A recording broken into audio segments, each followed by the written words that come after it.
Speech, set yourself free. You were not born to live in chains, and yet, how many of us walk through life shackled, not by iron or circumstance, but by our own unexamined thoughts, inherited roles, and buried fears. To set yourself free is not rebellion against the world.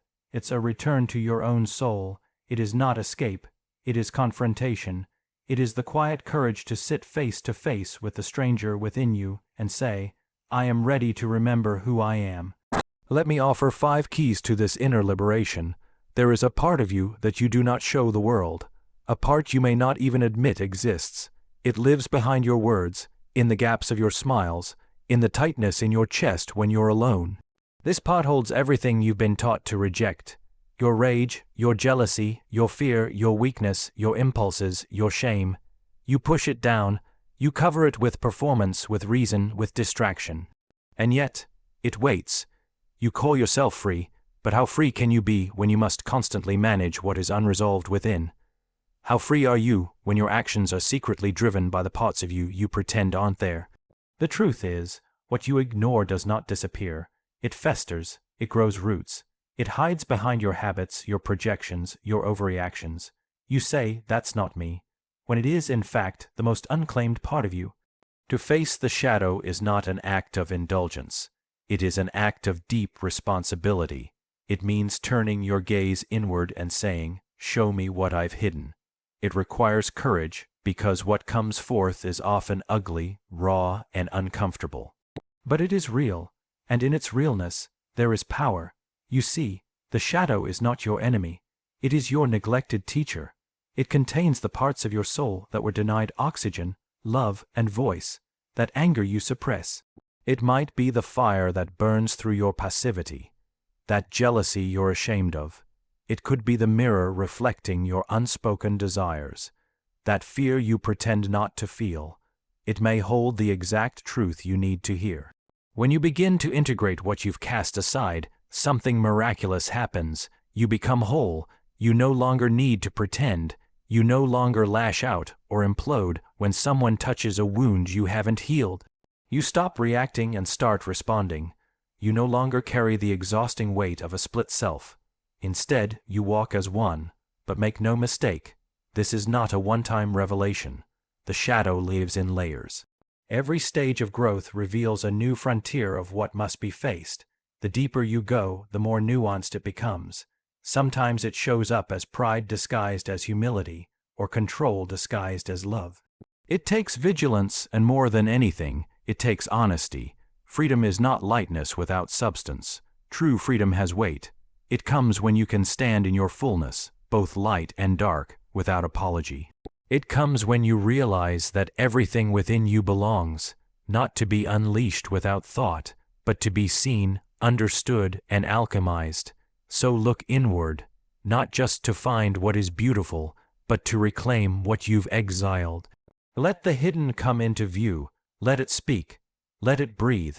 Because the chains you feel around your life are often forged by the parts of yourself you've refused to know. And you cannot set yourself free until you've met your shadow face to face and offered it your hand. From the moment you were old enough to notice the eyes of others, you began to shape yourself around what they expected. You smiled when you didn't feel like smiling. You nodded when you disagreed. You learned which parts of you were acceptable and which ones made people uncomfortable. Slowly, layer by layer, you constructed a version of yourself the world would tolerate, admire, reward, and perhaps even love. But what no one tells you is that every mask you wear costs you something. Each time you silence your truth to avoid judgment, a piece of your authenticity withers. Every time you act confident when you're actually in pain, you abandon the part of you that simply wants to be seen. You learn to live for the approval of others, and in doing so, you betray yourself, not loudly, not all at once, but in small, almost invisible ways. Until one day, you look in the mirror and realize you no longer recognize the person staring back. You may have succeeded in winning the world, but did you lose your soul in the process? The mask can be charming, it can be intelligent, it can be brave, it can even do great things, but it is not you. It is a version of you shaped by fear, fear of rejection, fear of abandonment, fear of being too much or not enough, and as long as you rely on it to feel worthy, your sense of freedom will always be conditional. Your peace will always be borrowed, and yet the idea of dropping the mask feels terrifying. Who would you be without it? What would people think? Would they still respect you? Would they still stay? These questions are not trivial. They're rooted in the deepest part of the human psyche, the need to belong. We are wired to adapt, but adaptation becomes a prison when we forget we are pretending. The mask that once protected you now becomes the very thing that traps you. There is a strange moment of reckoning when you finally admit, this isn't who I am. Maybe it comes during burnout. Maybe it comes during heartbreak. Maybe it comes in silence, in solitude, when no one is watching, and you can no longer maintain the performance. In that moment, the mask begins to crack, not because you are broken, but because you are being asked to come home to yourself. To drop the mask is not to become reckless or indulgent. It's not about spilling your wounds onto everyone you meet.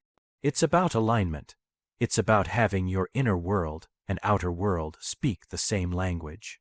It's about letting go of the exhausting burden of trying to be what others want you to be, and becoming who you truly are, even if that version is more quiet, more wild, more complex, more tender than you thought was allowed.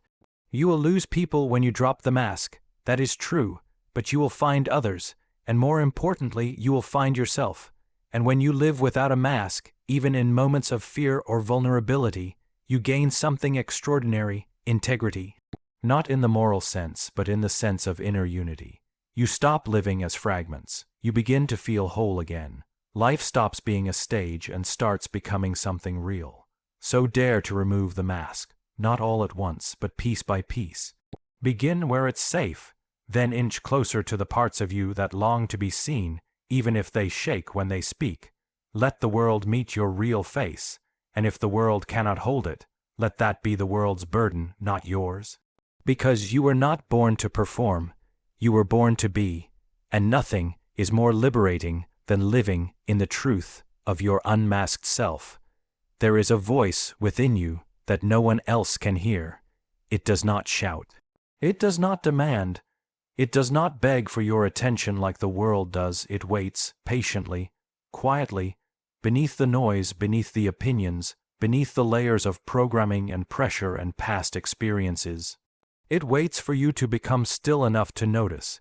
You've heard it before, perhaps in a moment of solitude, in a dream, in the hesitation just before making a decision you knew wasn't right. Maybe it whispered through a strange pull in your chest, a knot in your stomach, a sudden knowing that made no rational sense. But because it wasn't loud, because it didn't come wrapped in logic or backed by evidence, you ignored it. You talked yourself out of it. You chose reason over resonance, and yet it continues to speak. This inner voice is not your thoughts. It is not your emotions. It is not the voice of your parents, your teachers, your culture, or your ego. It is the quiet frequency of your deeper self, the self that remembers who you are beneath the roles, beneath the wounds, beneath the noise. It is the language of the soul, and the tragedy is not that we don't have this voice, it's that we've forgotten how to listen. We've become addicted to input. We fill every silence with distraction, scrolling, talking, working, planning. We outsource our wisdom to algorithms and influencers, measuring our truth by trends and timelines. We become strangers to our own intuition, treating it as something unreliable, soft, even foolish. But what is truly foolish is to silence the compass within, and then wonder why we feel lost. To listen to the inner voice requires discomfort. It asks you to stop, to unplug, to be alone, not just physically, but internally. It requires you to slow down enough to feel the undercurrent of your being, even when what it shows you doesn't fit into the life you've built. Because the inner voice is not concerned with comfort, it's concerned with truth, and truth will often require the death of something false. Sometimes it tells you to leave a job that drains you. Sometimes it tells you to stay when every fear says run. Sometimes it urges you to speak when you'd rather stay silent, or to rest when your ego wants applause. It doesn't always make sense to the mind, but it always makes sense to the soul, and the more you honor it, the louder it becomes. This voice doesn't lead you to the easiest path. it leads you to the real one. It doesn't guarantee safety or predictability, but it brings depth, alignment, and a profound sense of peace. Not the peace of avoidance, but the peace of knowing you are living in integrity with yourself. That you are not abandoning your knowing for the sake of appearances. You cannot find your path by asking the world to draw it for you. The map is inside you, and it is written in a language only you can understand. No one else can translate it for you. No one else can walk it for you. It begins the moment you turn inward and say, "I'm ready to hear what I've silenced." And yes, at first, the voice may be faint. After years of neglect, it may speak in symbols, in discomfort, in dreams that linger long after waking. But with time, with attention, with courage, it becomes your guide. A guide not to success as the world defines it, but to fulfillment, to authenticity, to purpose that no one else can give or take away. So carve out space for silence, honor your dreams, trust the subtle pull, even when it leads you off the beaten path. Especially then, because when you begin to truly listen to your inner voice, you stop living someone else's life. You stop chasing what doesn't belong to you. You stop betraying your essence for validation. And you begin finally to live from the inside out, which is the only way to ever truly be free. There comes a moment, often subtle, sometimes shattering, when you realize the life you've been living does not belong to you. Not fully, not deeply. Maybe it's a career you chose to please someone else. Maybe it's a relationship you stay in out of fear. Maybe it's the way you speak, dress, think, shaped more by expectation than essence. And in that moment of realization, you are faced with a question that cannot be ignored. Who am I beneath all this? To walk the path of individuation is to begin answering that question, not just with thoughts, but with your life. It is not a path of rebellion for its own sake. It is not a rejection of the world, but a return to the self. It is a slow, sometimes painful peeling back of all that is not truly yours. Roles, identities, inherited beliefs, unconscious patterns, until what remains is something raw, real, and undeniably yours. This journey is not linear. It is not quick. It does not guarantee comfort or applause. In fact, much of it is done in silence, misunderstood by those around you, because to individuate is to separate, not in bitterness, but in truth. It is to stop living as a reflection of others and start becoming the original you were meant to be. At first, it feels like a kind of dying. The self you've carefully constructed begins to crumble. The version of you that fit in, that pleased others, that played it safe, no longer satisfies. And in its place, there is a space, a quiet unfamiliarity. You don't yet know who you are, only that you cannot keep pretending to be who you're not. This space is sacred. It is in this in-between, between what you were and what you are becoming, that the real work begins. You will meet the child in you who never felt seen. You will encounter the parts of you that were exiled to survive. You will face the truths that no one gave you permission to speak. And slowly, through this confrontation, you begin to remember. You remember your voice before it was censored, your creativity before it was criticized, your dreams before they were negotiated away. You begin to hear the rhythm of your own soul, and the more you listen, the more you realize how far you've wandered. But this is not a path for the faint of heart. It demands sacrifice, the shedding of what once gave you identity. It demands solitude, because there are portions of the road only you can walk. It demands courage, because to become yourself means losing the comfort of belonging where you no longer fit.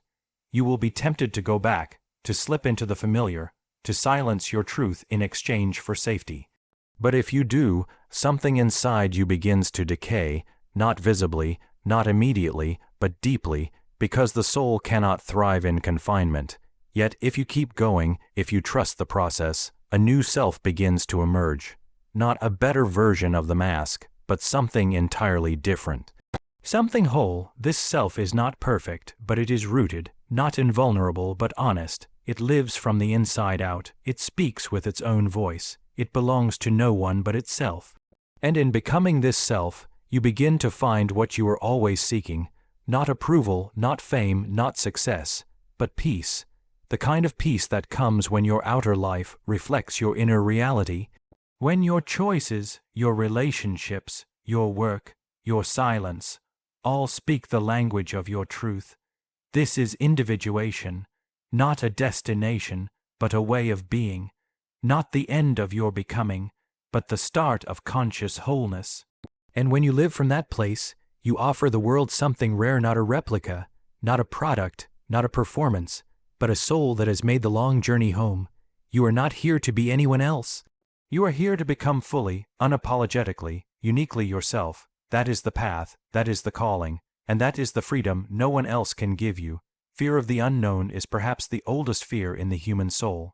It is woven into our blood, into our breath, into the instinct that once protected us from wild animals and dark forests. But in the modern world, the wilderness is no longer outside. It lives within us. The unknown is no longer just a foreign land or a distant future. It is the uncharted territory of our own becoming, and still we resist. We cling to what is familiar, even if it stifles us. We stay in relationships that drain us, jobs that numb us, versions of ourselves that no longer reflect our truth, because at least we know them. At least we can predict their pain. The unknown, on the other hand, offers no such certainty. It does not promise comfort. It does not show us what will happen next. It asks us to leap before we can see the ground, and that is terrifying. But here is the paradox. Everything you long for, growth, freedom, depth, truth, lives on the other side of that fear. You cannot become who you are meant to be while gripping tightly to who you were. You cannot step into your potential while insisting on guarantees. The life you are craving requires you to walk through the fog, not wait for it to clear. The unknown is not your enemy. It is your mirror. It shows you where your trust ends. It reveals where your control has become a cage, and it invites you, again and again, not to have all the answers, but to deepen your courage. Courage is not the absence of fear. It is the refusal to be ruled by it. It is the quiet decision to move forward anyway, a let go of the illusion of safety and say yes to the mystery of becoming. The mind will resist. It will demand certainty, proof, clarity, but the soul speaks a different language. The soul speaks in symbols, in pulls, in dreams, in silence. It doesn't need a blueprint. It needs your presence. It needs your willingness to walk into the unknown, not because you are unafraid, but because you trust that something deeper is guiding you, and that trust, when cultivated, becomes a source of unshakable strength. The unknown will test you. It will ask you to surrender parts of your identity that once defined you. It will strip away what is false. It will confront you with uncertainty so profound you may feel like breaking. But that is where the transformation begins. That is where your deeper self awakens, not in certainty, but in surrender. This is not a call to recklessness. It is a call to listen beyond logic, to follow the quiet inner knowing that cannot be justified, only honored. Because life does not reward the one who waits until everything is safe. Life unfolds for the one who dares to step in, who risks vulnerability, who enters the unknown and says, "Teach me who I am becoming." And you will not always understand it as it's happening. Often, only in hindsight will the pattern emerge, the purpose in the detour, the gift in the ending, the growth inside the silence, but something in you will change. You will walk taller, speak truer, live deeper. Not because the unknown became known, but because you became brave. You are not here to stay in the lines others have drawn for you. You are not here to repeat the familiar in endless loops. You are here to evolve, to unfold, to transcend, and that means walking into the wild terrain of not knowing, and finding yourself there. So let the fear come. Let it tremble in your chest, but do not let it keep you small, because beyond the edge of the known is not just uncertainty, it is freedom. And freedom has always asked for a price. Your old self, let it go, step forward. There is a new life waiting to meet you. So I say to you, tear down the walls, let go of the roles, speak with your soul. Step into your own silence and meet the self who has always been waiting.